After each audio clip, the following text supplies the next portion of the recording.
Sahi tara mangagi nupi macha amagi ikai khumnaba manghalamba makura fare mapal lotkhre.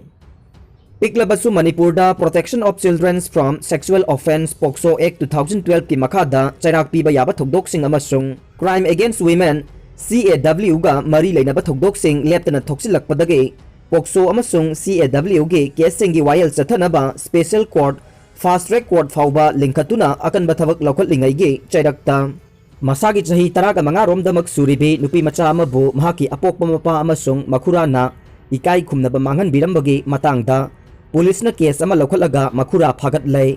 adum oinamak mahaki apok pamapadi lotkhre tabada nungaitaba thokdok ase Churachandpur district ki manung chanba Molnom village ki imung amada thokhibani supnatagi chahi tara mga romdamak suribi nupi macha asigi makhong makhut pomkhalakpa amasung Masada nungaitaba sing phaurakpadagi ngarang Churachandpur district hospital da layengnabaги damak bukhalakpada Mahak masa lumle haiba confirm tawrakhibani loinana tha taret lom suragadaba angang naupure haina khanglakhibani thogdok asigi matangdagi mahaki pokminaba masena mahaki Facebook account da wafam ase upload tawrakpadagi Churachandpur district police ki women police station amasung district asigi child line committee gi miyoi singna panthadana ngarang magnupi macha asigi mayumda changsinkhe loinana thogdok asigi matangda preliminary inquiry ama chathakhi haire Police amasung child line gi miyoi singna imung aduda changsilluba matamda victim oiribi nupi macha asigi mane amana thogdok asigi matangda ahiba complaint report ama police ta pirakhi haire report adugi matunginna nupi macha asibu mahaki apok pamapana yamna toina ikai khumnaba mangan biki haibaga loinana mahaki mapaga pokminaba manaw nupa mahaki na makhurana su mahakpu thengkhang anirakta ikai khumnaba mangan bikre haina phongdorokhi haire Police ta pisilakhiba complaint report adugi matunginna Women's Police Station Churachandpur na POCSO Act 2012 P section 46 amasung 21 gi makhada case ama register tawduna lakhotkre regular case adugi FIR number 6 of clause 4 2021 ni haire Police ki maikaidagi thogdok asigi matangda case ase register tawbaga panthadana thogdok asida senariba victim asigi makhura adubusu phagalaga wahong pahong sathabagi thabak haukhre haire Adum oinamak victim nupi macha asigi apok pamapa adude mahaki mane thokpa nupi amaga matam kharagi mamangdagi mafam khangdana chatminakhiduna lotkhibadagi hojik phawbugi oinadi phagatpa ngamdri haire mahakna sizinakhiba mobile phone gi number adusu makhatana sizinaba yadaba number ama oikhibadagi mahaki khongul libada pangal thoktre adum oinamak nupi macha asigi imungi miyoi singgi statement sing recording tawduna thogdok sida senari ba mapa asigi khongul linaba hotnari haire panba yabade marai bakthirabi nupi macha asigi apokpa mama matam kharagi mamangda laikhidrabani haire makhut sangna ba honarambani haiba ama police custody da thajinkhre tha asigi taraga mathoida chahi nauribi nupi macha amada makhut sangna ba honarambani haiba naurem siam chahi hompu kauba miyoi ama ngasi special judge POCSO Imphal East na numit marini police custody remand pikre Ngasi court na police custody remand pikraba pukhau laifam makha lekai dagi accused naurem siam ngarang police na phagat khibane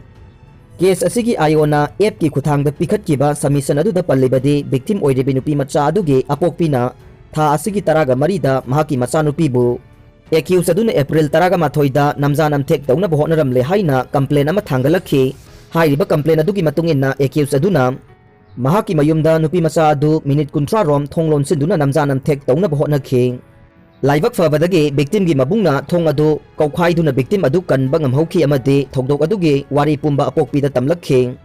adum oinamak halaman sing tanaringaida complaint tawbagi matam thinthakhi loinana accused adugi mathakta police na wahang pahong sathabada victim oiribi nupi macha aduna accused ki mayumgi thongal da lakpada accused aduna mahaki yumgi ka amada singsinki amade Tunglomdagi mathabakta konsinduna amamba ka amada thamki kanagumba amatana kaurakpada khumlabade hatokani haina kihanbadagi victim adu tumina laiki haiba khangba ngamki makhatana thizinbada accused aduna victim adu lakpa khudingi mahaki mayumda koksinduna yum adugi amamba kada pusinduna nupi macha adubu konsinba mathabak sokpa amade mamaida subsinbana chingba phattaba kaya chathai thawong sing adubu kana amatada haidoktana ba lupa 10 su piduna Thawong adu kayarak chathare haiba police na khangba ngamkhe maram asina accused asigi mathakta makhatana wahang pahong tawduna ahenba wafam sing khangdokpagi tangai fadaba leiba maramna mahakpu police custody remand pibi naba ayona prayer tawkhe court असिना case record अमदि आयोगे submission सिंह कुपना येंगलब मतुंगदा accused असी था असिगी तरागा मापन फावबो पुलिस कस्टडीदा रिमांड पीखिबने सही 13 खक्ता ngairiba nupi macha ama पुलिसना हाटपगी मायोक्ता यूएस दा प्रोटेस्ट थखरे पुलिसना सही 13 खक्ता ngairiba आदाम टोलेडो हाटखिबगिदमक मियोई चा कयाना यानिंगदबा उतुना खोंगचत चतखरे खोंगचत अदु पुलिस ऑफिसर अमना लेटिनो नुपी मचा अदुबु कापतुना हाटपगी वीडियो अदु थादोरखरबगी मतुंग नोंग मलाइरगा हौरखिबने मिहाद असिना चयोल अनिगी ममांगदा थोखिबनी हाइरे डेमोन्स्ट्रेटर सिंगना हैंड्स अप डोंट शूट अमसुंग नो जस्टिस नो पीस अदुगा justice for Adam Toledo stop racist police terror हाइबना चिंगबा प्ले कार्ड कया पाइदुना खोंगचत अदु सटखी अमदे इंगना सिगना लोइसनखी हाइरे मिनिट मापन मुक सांगबा इदी स्टिलमैन की बॉडी कैमरा अदुगी रिकॉर्डिंग अदुदा महागना टोलेडोबु तानादुना कापतुना हाटखिबा अदु उदखे टोलेडो अमा पाइखे स्टिलमैन कापत्रिंगाई ममांगदा महाग खुलाई थादोक्तुना मखुत थांगतुना लैखिबनी हाइरे वीडियो अदु चिकागो अमसुंग लैबाक पुंबगी ओइना पुलिसना रेशियल जस्टिस चथबगी इरांग लेरिंगाइदा थादोरखिबने इमुंग खनबगी मतांगदा अंगांग याउना मियोई तरुक थांगना यालगा हाटख्रे मियोई अमना पिकलिबा अंगांग अमा याउना इमुंग अमगी मियोई तरुक थांगना यालगा हाटख्रे अमसुंग ngarang सगोलसेनगी अंगनबदा विशाखापट्टनम डिस्ट्रिक्ट की खुंदा पुलिसना सरेंडर तौख्रे फिबम अदु करिनो हाइबदु खंगबा ngamnaba आंध्र प्रदेश के पेंदार्थी मंडल की मखादा लैबा सुतादा खुंगंग अदुदा city commissioner of police Manish Kumar Sinha न चटखे पाउगी एजेंसी पीटीआई दा पुलिस न फोंदोकपदा बातिना अपला राजूना रामिदी रामानागे इमुंग मनुंगी मियोई सिंग अदु इमुंग अनिदुगी मरक्ता मतम खरदगे खनरखिबा अमगी मतंगदगे अचौबा थांग अमना अटैक तौखिबनी हाइखि थौदोक अदु करीदगी थोहनखिबनो हाइबदु हौजिक फावबा मयेक्ति सेंग्रे अखोइना मधु अरीब यंगथिनबा अमदगिरा नत्रगना नुपी अंगांगी मतंगदगे मिहातसिंग अदु थोखिब्रा हाइबदु थिजिली हाइना सीनियर पुलिस ऑफिसर अदुना हाइखि हारुप खुपीदा पुकनिंग हुबा इसिंग चाइबी अमा लैरमले कांगपोकपी डिस्ट्रिक्ट की मनुंग चनबा हारुप खुपी विलेज दा पुकनिंग हुबा इसिंग चाइबी वाटरफॉल अमा लोतुना लैरमबा थेंगनरे इसिंग चाइबी असि इम्फाल दगी चौरांगना किलोमीटर 52 रोम लापा इम्फाल तामई लंबीगी चवांग किनिंग दगी खा पांगना किलोमीटर 3 लोम संगसिलगा लैबा हारुप खुपी खुल मनाक्ता लैबने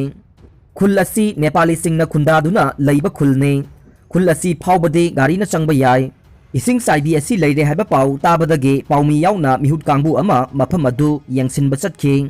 मिहुत कांगबु अदु हारुप खुपी खुलदा गारी खामलमलगा